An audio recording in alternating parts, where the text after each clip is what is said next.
He grabbed the back of my chair hard enough to make it roll, and before I even understood what was happening, Sienna Marsh's fingers locked around my forearm like a handcuff.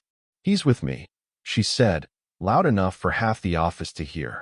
I had never spoken more than 40 words to this woman in 6 months of sitting 12 feet apart. "My name is Marcus Hale. I'm 31, and up until that Tuesday afternoon, the most dramatic thing that had ever happened at my desk was a printer jam that made someone cry during quarterly reports. I worked as a senior copywriter at a mid-sized branding agency in Denver, the kind of place with exposed brick, a ping-pong table nobody used, and a coffee machine that made everyone equally miserable. My job was quiet by design.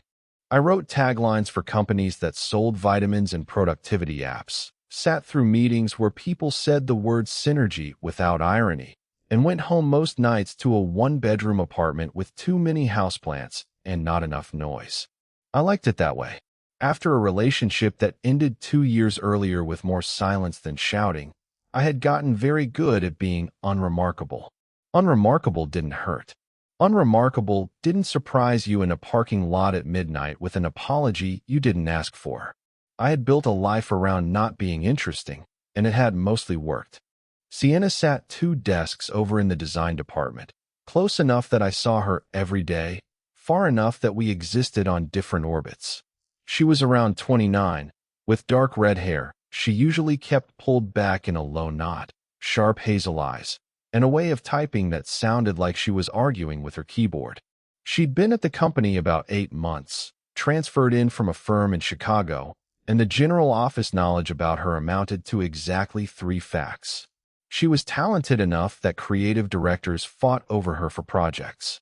She brought her own oat milk because the office kind, in her words, tasted like sadness. And she didn't talk about her personal life, ever, not even during the obligatory birthday cake gatherings where everyone else overshared about their weekends. I respected that. I understood people who kept the door closed. We'd exchanged maybe a dozen real conversations total, mostly about deadlines, once about a mutual hatred of open floor plan acoustics, and one memorable afternoon about whether a client's slogan sounded more like a mattress ad or a cult recruitment poster.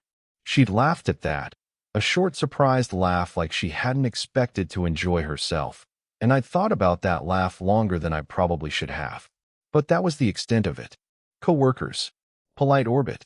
Nothing that should have ended with her hand locked around my arm and a stranger standing over my desk with a jaw so tight it looked painful. It started as an ordinary Tuesday, the kind that blurs into every other Tuesday.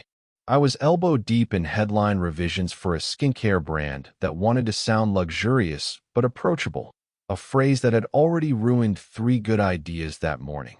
Around 2:30, the front doors buzzed, which wasn't unusual. Clients came through sometimes, delivery drivers, the occasional lost soul looking for the yoga studio next door.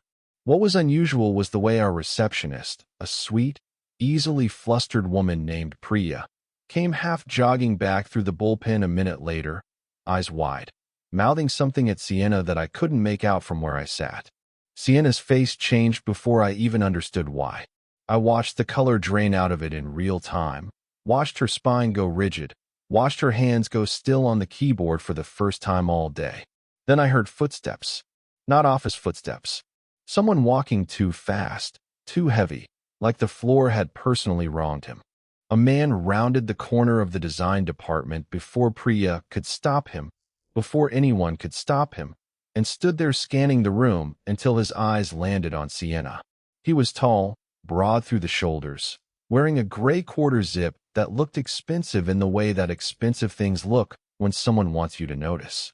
Mid-30s maybe, sharp jaw, the kind of good looks that photograph well and feel worse in person.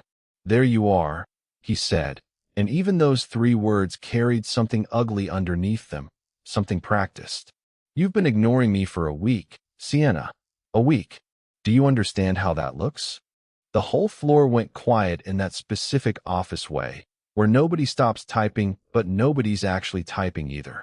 Sienna stood up slowly, her chair rolling back against her desk.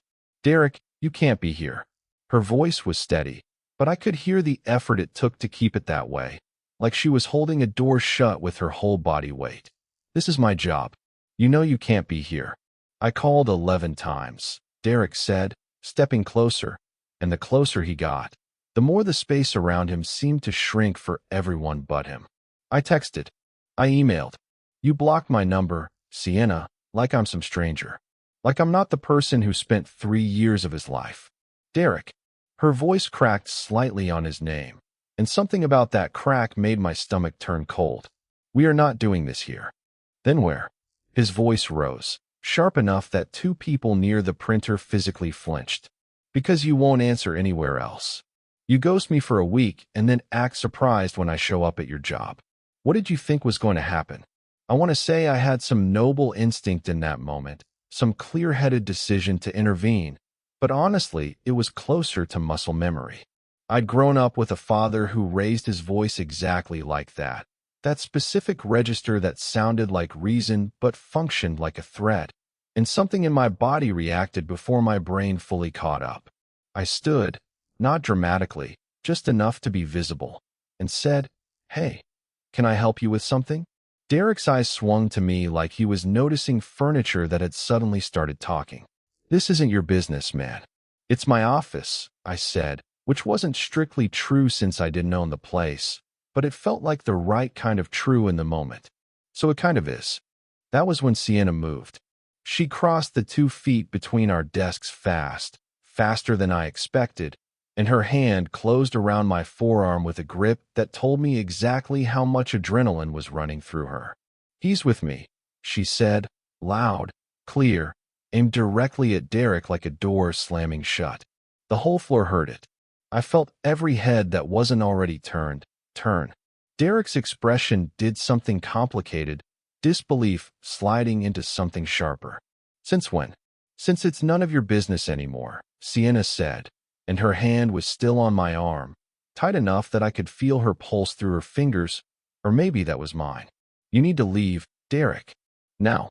Or I'm calling building security, and then I'm calling the police, and you can explain to them why you followed me to work after I asked you to stop contacting me." For a second, I thought he might actually leave quietly.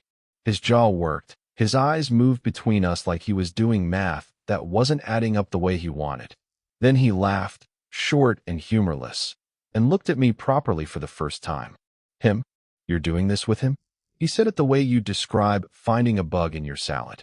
"No offense, but you could do better than a guy who writes ad copy in a building that smells like a candle store." "None taken," I said, because honestly it wasn't the worst insult I'd ever received, and I could see it wasn't landing the way he wanted it to. "You should still go."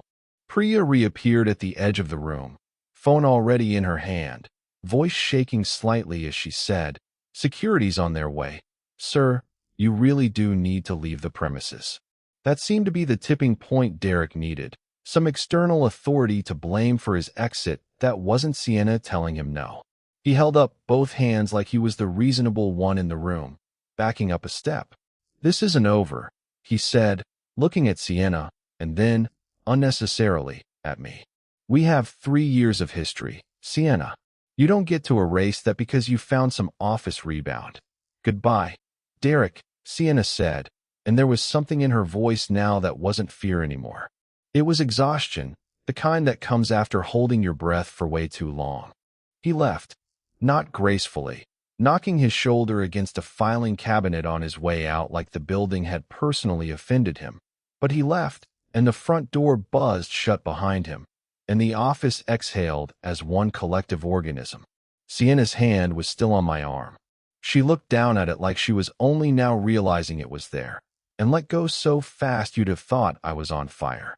"I am so sorry," she said immediately, quietly, just to me. While around us the office slowly remembered how to function, phones ringing again, someone's chair creaking, the low murmur of people pretending they hadn't just watched a small crisis unfold in real time. I shouldn't have said that. I panicked. I didn't think. You were standing there, and it was the only thing I could think to say that would actually make him leave. "It's fine," I said, and found, to my own mild surprise, that I meant it. "Are you okay?" She didn't answer right away. Her hands were shaking slightly, small enough that you'd only notice if you were looking, and I was looking. "Can we not do this here?" she said, meaning the eyes still cutting toward us from every direction, the whispered conversations already starting behind cupped hands. Is there somewhere? "Conference room B is empty," I said. "Nobody ever books it because the projector doesn't work."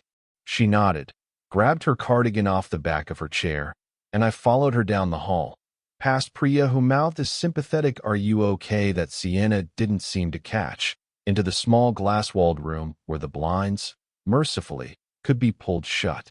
She pulled them shut. Then she sat down hard in one of the rolling chairs and put her face in her hands for exactly 3 seconds before straightening up, like she'd remembered she wasn't allowed to fall apart in front of a man she barely knew. "You don't have to explain anything to me," I said, sitting down across from her, keeping some distance because it felt like the right thing to do. "I want to, actually," she said, and there was something almost defiant in the way she said it, like she was daring herself to finally say it out loud to someone. "Because you just got dragged into something you didn't sign up for, and you deserve to know why a stranger just told your entire office you're dating me. Only if you want to." She was quiet for a second, tracing a scratch in the table with one finger. "Derek and I were together for 3 years," she said finally. "It was good at the beginning. Genuinely good. He was funny. He was ambitious. He made me feel like I mattered in a way I hadn't felt in a while." Her voice flattened slightly. Then it got smaller. Slowly. "He didn't like when I worked late.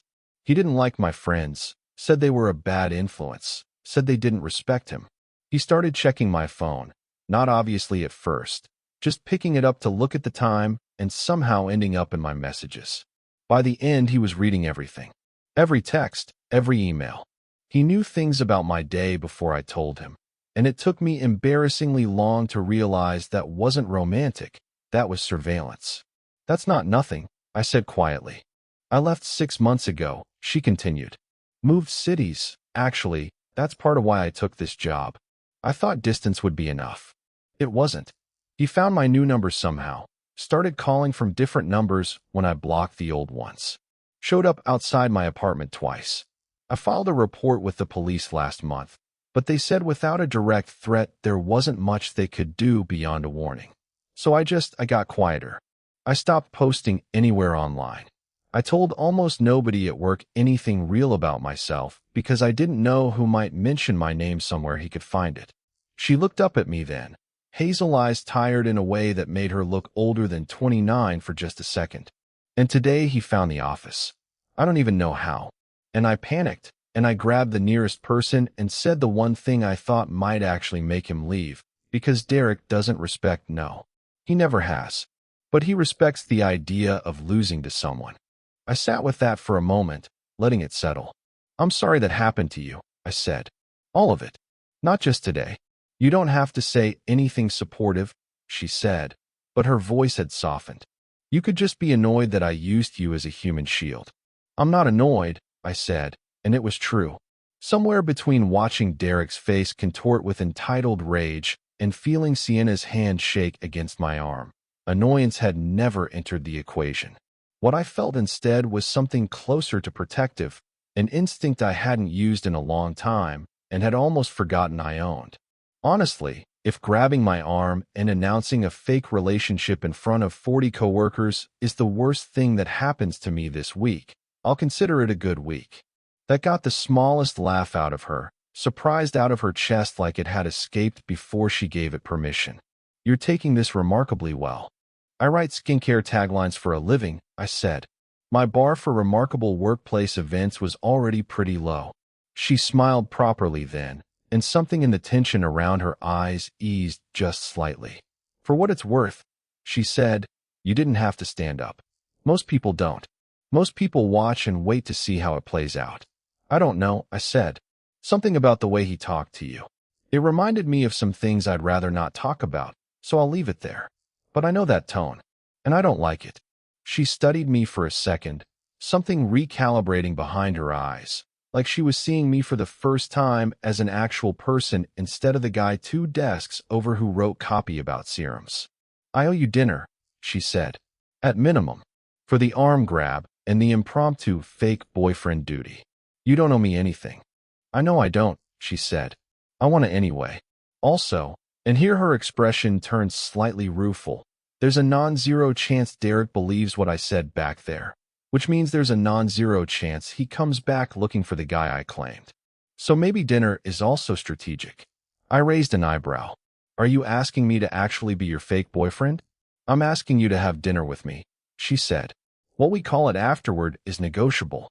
I should have said this was a terrible idea. I should have pointed out that dating a coworker with an unstable ex was, by any reasonable measure, a spectacular way to complicate my carefully unremarkable life. Instead, I said, okay, faster than I meant to, and she smiled again, and for the first time all day the office noise beyond the glass walls felt very far away. The rest of that week was strange in a way that's hard to describe if you haven't lived it. Word had gotten around the office fast, the way it always does, and I spent 2 days fielding curious looks and one memorably unsubtle comment from a guy in accounts named Trevor who asked me if Sienna was as intense in real life as she seemed, with the kind of grin that made me want to reorganize his desk supplies as punishment. I didn't correct anyone's assumptions. Neither did Sienna.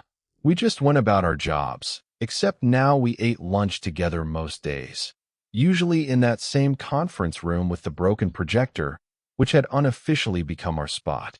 We talked about things that had nothing to do with Derek, her older brother who ran a brewery in Colorado Springs, my complicated relationship with houseplants I consistently forgot to water, the client who insisted their protein bar tagline needed to sound aggressive but nurturing, which we both agreed was a contradiction in terms, and also, somehow, the exact energy of most modern marketing. Thursday night, we had that dinner. A small Italian place near her apartment, string lights over the patio, the kind of low-key spot that didn't ask you to perform. She wore a green sweater that made her eyes look more green than hazel, and for the first hour we didn't talk about Derek at all. She told me about growing up outside Milwaukee, about a childhood dog named Biscuit who'd apparently had strong opinions about mail carriers, about the exact moment in art school she realized she was better at graphic design than fine art, and how that had felt like both a relief and a small grief. I told her about my dad, carefully, the parts that explained why Derek's voice had put my whole body on alert, not the parts that still hurt too much to say out loud to someone I'd known for 4 days. She listened in a way that felt different from most people, not waiting for her turn to talk, actually listening. And somewhere around the second glass of wine, I realized I'd stopped thinking of this as a favor I was doing for a coworker and started thinking of it as something I wanted for its own sake. Can I ask you something? She said, twirling pasta she wasn't really eating. Why'd you actually stand up on Tuesday? You could have stayed at your desk. Nobody would have blamed you. I thought about it honestly before answering. I think I've spent a long time being the guy who doesn't get involved, I said. Keeps his head down, doesn't make waves, doesn't get hurt because he never puts himself in a position to be hurt. It's worked pretty well for me, if working well means being safe and a little bit lonely. But watching that guy talk to you like you were something he owned, I don't know. Something in me just decided I was done watching. Sienna set her fork down. That's a very good answer for someone who claims to only be good at writing about serums. I contain multitudes, I said, and she laughed, and the sound of it did something warm and unfamiliar in my chest. The Monday after that dinner, I got a small taste of what dating Sienna Marsh in an office of 40 gossiping adults actually meant. I walked in to find a sticky note on my monitor in handwriting I didn't recognize that just said congrats, with a question mark doing a lot of heavy lifting, and by lunch I'd been asked no fewer than 6 times whether the rumors were true. Our creative director, a perpetually caffeinated woman named Dana Whitfield, pulled me aside near the supply closet and said, with the bluntness of someone who had clearly been media trained in an entirely different lifetime, I don't care what you two do on your own time, but if this turns into a source of drama on my floor, I will reassign one of you to the Cincinnati office so fast neither of you will have time to pack. I told her there was nothing to worry about, and mostly believed it myself at the time. Sienna handled the attention better than I expected, mostly by refusing to engage with it at all. When Trevor asked her directly if the office incident had been some kind of elaborate flirting thing, she looked at him for a long, silent moment and said, "No, Trevor, my abusive ex followed me to my job, and I panicked. But thank you for asking during a client call." He didn't bring it up again. I admired that about her.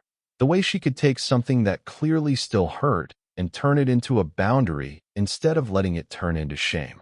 It made me want to be around her more, not less, which surprised me a little, given how hard I'd worked over the previous 2 years to want very little from anyone. The trouble was that Derek didn't disappear just because we wanted him to. 2 weeks after the office incident, Sienna got a message from an unknown number that simply said, "Nice try with the coworker. I know what you're doing." She showed it to me over lunch, hand steady this time, but jaw tight. "He's escalating," she said. "This is what he does. He tests boundaries in small pieces so it never looks like enough to report, and then one day it's not small anymore. Have you told Ruth? Sorry. Have you told anyone at your building? Security, a lawyer?" I caught myself mixing up names from a story I definitely hadn't lived, and she gave me a confused look that I waved off. "I have a friend from law school, Priyanka, not the receptionist, a different Priya, small world, who's helping me put together a case for a restraining order," Sienna said. "But these things take time and evidence, and in the meantime, I just have to keep being careful." "You're not doing that alone," I said, and I meant it as simple fact, not romance, though something in her face suggested she heard it as both. 3 days later, he showed up at her apartment building. Not inside. Thankfully, her building had a locked entrance and an actual doorman named Walter who took his job seriously, but standing across the street for almost 40 minutes according to the building's exterior camera, just watching her window. She called me that night, voice tight in a way I was learning to recognize as her trying very hard not to sound as scared as she was. "I don't want to be dramatic," she said, "but I don't really want to be alone tonight either." I was at her apartment in 15 minutes. Walter let me up without question, apparently already briefed by Sienna that I might come by. And when she opened the door, she looked smaller than I'd ever seen her, wrapped in an oversized sweater with her hair down instead of pulled back. Eyes red-rimmed from crying, she was clearly embarrassed about. "You don't have to pretend you're fine," I said, stepping inside. "I know," she said. "I'm working on believing that." She looked at me for a long moment, the kind of look that has weight to it. "This is a lot to ask of someone I've known for 3 weeks. "You're not asking," I said. "I'm offering. There's a difference." We sat on her couch that night, not talking about Derek most of the time, just existing in the same space with the television on low and a blanket she insisted on sharing even though there were clearly two available. At some point around midnight, her head found its way onto my shoulder, and I didn't move, and neither did she. And it felt less like the beginning of something dramatic and more like the quiet, ordinary moment two people have right before they admit something to themselves they've been avoiding. "Marcus," she said eventually, voice soft in the dark room. "Yeah, is this still fake? What we're doing?" I turned my head slightly, so I could see her face, close enough now that I could count the small freckles across her nose that I'd never noticed from 2 desks away. "I don't know," I said honestly. "It didn't start out fake for me, if I'm being honest. It started out as me not liking the way a man talked to a woman I barely knew. But somewhere in the last 3 weeks, I stopped thinking of any of this as an act." She was quiet for a second, studying my face like she was looking for the catch. "Me too," she admitted finally, "which terrifies me a little, because the last time I let myself want something real, it took me 3 years to get free of it." "I'm not him," I said quietly. "I know you know that, but I need you to hear me say it. I'm not going to read your messages or tell you who you're allowed to be friends with or make you feel small for having a life outside of me. I don't want to own you, Sienna. I just want to be someone who makes you feel safer instead of smaller." Her eyes were bright when she looked at me then, something breaking open behind them that she'd clearly been holding shut for a long time. "That might be the nicest thing anyone said to me in years," she whispered, and then she kissed me, soft and searching, like she was testing whether it was allowed to feel this easy after everything that hadn't been. It was, as it turned out, allowed. When we pulled apart, she pressed her forehead to mine and let out a breath that sounded like relief given a shape. For the record, she murmured, "This feels a lot less fake than I expected." "Good," I said, because I was getting tired of the projector jokes covering for how much I actually wanted this. The next few weeks were good, genuinely good. The kind of good that makes you nervous because you keep waiting for something to interrupt it. We were careful at the office, not because we were ashamed, but because Sienna wasn't ready for her personal life to become the subject of the break room rumor mill twice in 1 month. We went to dinner. We went to the farmer's market on Saturdays where she bought too much produce she'd inevitably let go bad. We spent one entire lazy Sunday putting together a bookshelf from a box of confusing instructions and only mild swearing. Derek's messages kept coming, sporadic, sometimes days apart, sometimes 3 in one night, oscillating between apologetic and venomous in a pattern Sienna said she recognized too well. Her friend Priyanka was building the case slowly, screenshots and timestamps, and the exterior camera footage from her building, but Sienna kept saying the same thing every time I asked how it was progressing. It has to be enough before a judge takes it seriously. Not enough for me to be scared. Enough on paper. The night everything came to a head started ordinarily enough. We'd gone out for Thai food near my apartment, walked back slow because the evening was warm for October, and were standing outside my building saying an overly long goodnight the way new couples do when neither person wants to be the one to end the conversation first. That was when a car pulled up too fast at the curb, and Derek got out before it had fully stopped. "I knew it," he said, striding toward us, and I felt Sienna go rigid beside me. "I knew this wasn't some office joke. You're actually with him." His eyes were wild in a way I hadn't seen at the office, less controlled, like whatever restraint he'd been holding on to had finally worn through. 3 years, Sienna. 3 years, and you move on with a guy who probably still has a participation trophy from middle school. "Derek, you need to leave," Sienna said, and her voice shook this time, less steady than it had been at the office, and I understood why. The office had witnesses. This street, at 9 at night, mostly did not.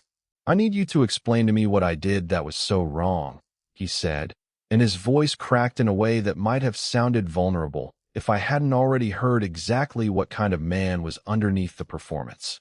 "I loved you. I gave you everything. And you just left, no warning, no real conversation, just gone, and now you're standing here with him like the last 3 years didn't happen."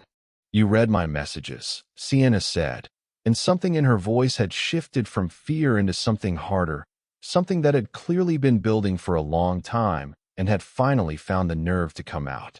"You went through my phone every single day. You told me my friends were bad for me until I stopped seeing them. You made me feel like I was going crazy every time I said something felt wrong, because you were so good at making cruelty sound like love. That's what you did wrong, Derek. And I am done explaining it to you like you don't already know." He took a step closer, and I stepped slightly in front of her, not aggressively, just present, the way you'd stand between someone and an oncoming car. "You should go home," I said, keeping my voice level even though my pulse was doing something considerably less calm. "This isn't going the way you want it to, and it's not going to." "I told you this wasn't your business," Derek snapped, and for a second I genuinely thought he might do something physical, the way his hands curled at his sides, the way his weight shifted forward onto the balls of his feet. I'd seen that stance before, a long time ago, in a kitchen that still occasionally showed up in my dreams. But I wasn't 17 anymore, and I wasn't going to let history repeat itself on a sidewalk with someone I cared about standing behind me. "It became my business the day you followed her to work," I said. "It's definitely my business now that you're standing on a public street trying to intimidate her at 9 at night. I'd really encourage you to get back in your car." "Or what?" he said, and there was something almost pleading underneath the aggression now, like some small part of him wanted someone to finally stop him, to give him a wall to hit that would end the momentum he'd built for himself and couldn't seem to slow down. "Or I'm calling the police right now," Sienna said, phone already in her hand, voice steadier than it had been a minute ago. "And this time I have witnesses. I have a boyfriend standing right here, and I have a folder of documentation that my lawyer has been building for a month. You've been building your own case against yourself? Derek, every single message, every time you showed up somewhere you weren't invited. Do you really want tonight to be the night that folder gets used? Something in his face changed then, the bravado cracking to reveal what looked, for one brief, unguarded second, like genuine fear. Whatever fantasy he'd been running in his head, the one where showing up made her see reason, where his anger looked like love if you squinted hard enough, it collapsed all at once under the weight of her steady voice and the phone already dialing. "This isn't over," he said, the same tired line he'd used at the office, except this time it sounded less like a threat and more like a man trying to convince himself he still had control of a situation that had clearly moved past him. "It actually is," Sienna said. "I'm sending everything to my lawyer tonight, including this. Go home, Derek." He looked at me one more time, some last flicker of aggression trying to reassert itself, and I just held his gaze without flinching, without saying anything else, because sometimes silence is the loudest kind of no. Whatever he saw in my face made the decision for him. He got back in his car, and for a second I thought he might do something reckless, gun the engine, swerve toward us, some final theatrical gesture. But he just sat there for a moment, hands on the wheel, before pulling away slow and quiet into the dark. Sienna's hand found mine the second the car turned the corner, gripping tight enough that I could feel her pulse racing through her palm. "I'm sorry," she said immediately, the same reflex as that first day, apologizing for a situation that wasn't remotely her fault. "You shouldn't have had to be part of that. Stop apologizing for the things he did," I said, gently but firmly, turning to face her fully. "None of this is your fault, Sienna. Not the messages, not tonight, not any of it." Her eyes filled, and this time she let the tears actually fall instead of fighting them back. "I keep waiting for you to decide this is too much," she admitted. "An ex who won't leave, a lawyer, police reports, all of it. Most people would have run by now." "I'm not most people," I said. "And for what it's worth, I've never once thought about running. I think about how to make sure you feel safe. That's a different math entirely." She stepped into me then, arms wrapping around my waist, face pressed into my shoulder, and we stood there on the sidewalk for a long time, just breathing, letting the adrenaline slowly drain out of both of us. "I called you my boyfriend to his face," she murmured eventually, voice muffled against my jacket. "First time I've actually said it out loud like it's real. How'd it feel?" She pulled back enough to look at me, eyes still wet, but something steadier moving in behind them now. "Terrifyingly good," she said, and I laughed, and she laughed too, shaky but genuine. And something about laughing together right after nearly having a confrontation with her ex on a public street felt like the exact right way to close out a night that could have gone so much worse. 3 weeks later, Priyanka's case came together enough that a judge granted a temporary restraining order. The messages, the 2 documented appearances outside Sienna's apartment, the office incident with Priya's account, and building security footage, all of it stacking up into something a court finally took seriously. Derek didn't contest it, which Sienna said surprised her less than it probably should have. Men like that, she told me over dinner the night the order was finalized, usually fold the second the audience disappears, because the whole performance depended on someone watching. Without witnesses to perform for, without her fear as an audience, there wasn't much left of him at all. There was a strange, quiet postscript to it all about a month after the restraining order went through. Sienna got a message, not from Derek this time, but from a woman named Alicia who identified herself as Derek's coworker from 2 jobs back. She said she'd heard, through a mutual friend, about what had happened and wanted Sienna to know she wasn't the only one. Alicia had dated Derek for almost a year before Sienna, and described a pattern that sounded uncomfortably familiar. The charm at the beginning, the slow erosion of her friendships, the way he framed every boundary she tried to set as evidence that she didn't really love him. She'd left quietly, without any of the confrontation Sienna had gone through, and had spent years assuming she'd simply misremembered how bad it was. the way people sometimes do when there's no one else to confirm the shape of what happened to them. Reading that message, Sienna told me later, sitting cross-legged on our couch with a cup of tea going cold in her hands, was the first time she fully understood that none of it had been about her specifically. It had never been personal in the way he'd made it feel. It was a pattern, and she'd simply been the version of it that finally said no loud enough for it to matter. I used to think if I'd just handled things differently, she said that night, been calmer, been more patient, explained myself better, none of it would have escalated. But it was never about how I handled it. It was always going to escalate, because that's what he does when someone stops letting him control the story. I didn't say much in response. I just sat with her, let her get there in her own time, because some realizations don't need commentary, they just need someone steady in the room while they land. Life at the office settled into something almost embarrassingly normal after that. Trevor from accounts eventually stopped making comments, mostly because Sienna once looked at him with an expression so flat it apparently ended his curiosity permanently. We stopped hiding the relationship, not with any grand announcement, just by existing normally, eating lunch together in the break room instead of the broken projector conference room, occasionally getting caught by our creative director laughing too loud over something on one of our monitors. 6 months in, Sienna started keeping a spare toothbrush at my place. A year in, we signed a lease on a 2-bedroom apartment with a spare room that slowly filled up with her art supplies, canvases stacked against the wall, tubes of paint she swore she'd get back to using seriously one day. 18 months after the day Derek stormed through our office, I proposed to her in the same Italian restaurant where we'd had our very first dinner, string lights overhead. The same waiter who apparently remembered us and brought out a bottle of wine on the house without being asked. She said yes before I'd even finished the sentence, which she still teases me about, claiming I never actually got to the question mark. Sometimes at night, when we're doing something completely ordinary, dishes, folding laundry, arguing gently about which show to watch, she'll bring up that Tuesday afternoon and shake her head like she still can't quite believe how it started. I grabbed a total stranger's arm and lied to an entire office, she said once, months into our engagement, sitting on the couch with her feet in my lap. And somehow that ended up being the best decision I ever made under pressure. Technically, it wasn't a lie for very long, I pointed out. You just called it a little early. I had good instincts, she said, grinning. Even in a crisis. Best instincts I've ever seen, I agreed, and meant it completely. What started as a panicked cover story on the worst afternoon of her week at the office became the truest thing in both our lives.